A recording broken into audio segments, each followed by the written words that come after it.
Rarely when you're attending a business meeting or looking at a presentation are you able to actually avoid word average being mentioned multiple times. On average, our sales grew 20% from last year. On average, people do not eat enough vegetables. And the list goes on, but the word is everywhere. I believe this is due to the fact that an average or a mean is the first way we actually learn to analyze data at school, and this has just stuck with us.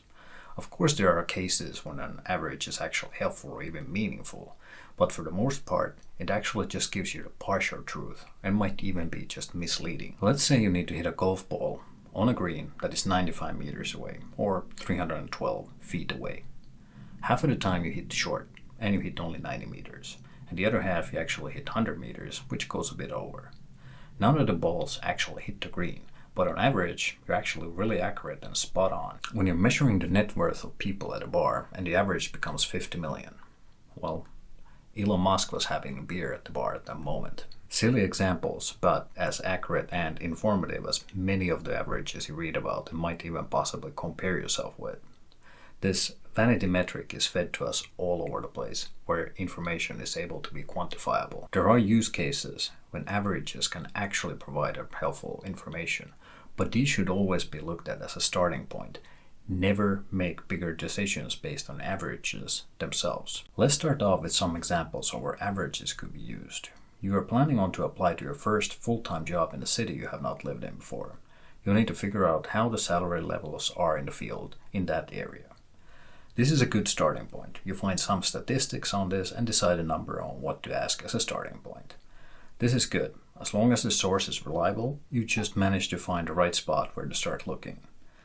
You could still ask some local forums for confirmation regarding this, but starting salaries do not usually vary that much. Now you have been working in the field already for 5 years and become an expert in it. You are moving again to another location with similar income levels. Looking at the average salaries on that position you are applying to in the city gives a number that is lower than your current salary. Should you ask for less as the average is showing this in some statistics that you found? No. You know the value you are able to create and bring to the company. As the income levels are similar, you know that you can start the negotiations at even slightly higher than what you made earlier. Sticking with averages in this situation would have cost a lot of money, as the salary would have been decreased and the opportunity cost for actions in your life would have been significant. Another quick example is mortgage interest rates. You start applying for mortgages and find some statistics that the average is around 5.5%. Should you just go with the interest rate as it is the one that you get offered from the first bank you applied to? No. Ask for more reference points and forget about the average. After asking for more offers, you get a much better deal with less fees for 4.5, saving you hundreds of dollars each month.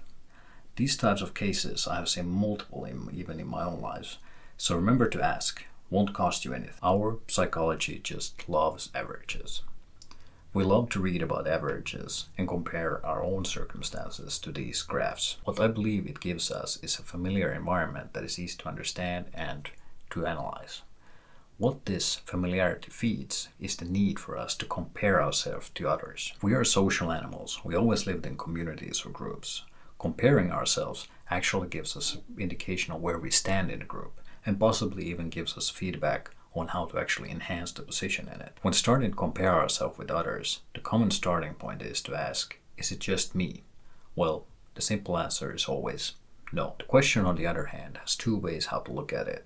Are we upwards or downwards comparing ourselves to others? The difference is we compare our performance upwards so we can actually enhance our performance, main focus being self-improvement. Or are we downwards comparing, meaning our focus is to actually make us feel better about ourselves or the circumstances we're in. In general, comparing ourselves with somebody else has a strong influence on how we see ourselves and our self-esteem. Issue is quite often that we actually compare our weaker qualities with somebody's stronger qualities, and by this generating a totally deformed image of the reality. Comparing ourselves to a pro-level athlete might give us this "I'm never going to be able to do that" feeling, or make us even more motivated. That depends fully on our mindset. This all has been escalated by social media, and not for the good. Quite often we find ourselves comparing ourselves to some made-up highlight of somebody's lives that has nothing to do with reality. Most of us actually understand this, but still fall victim to the comparison and the negativity that it brings. Thinking in averages is actually breaking your health.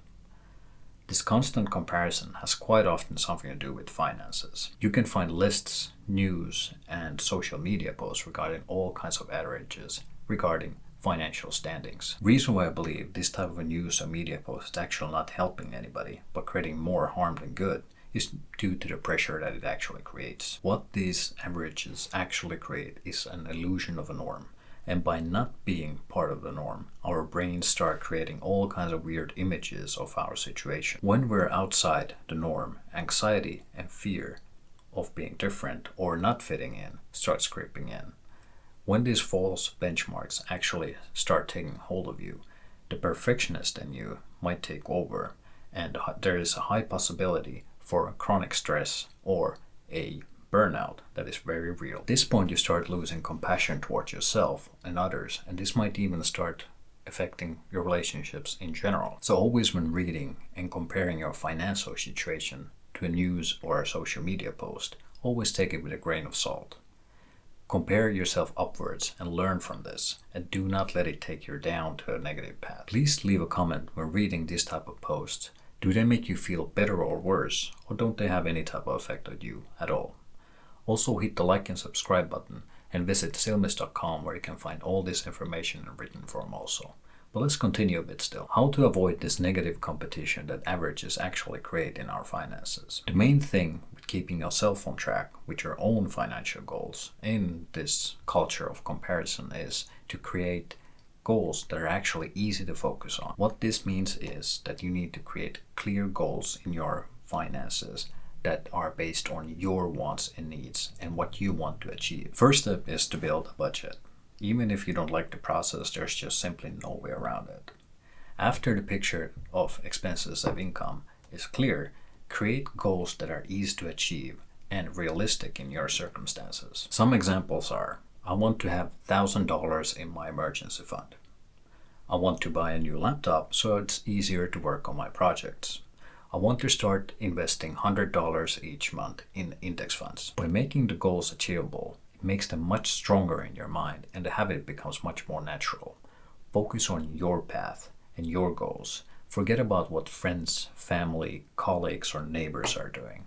Long-term plans are hard to stick by, but by making them smaller and much more achievable, it becomes much more realistic and rewarding in the long run. Averages won't take you far in life.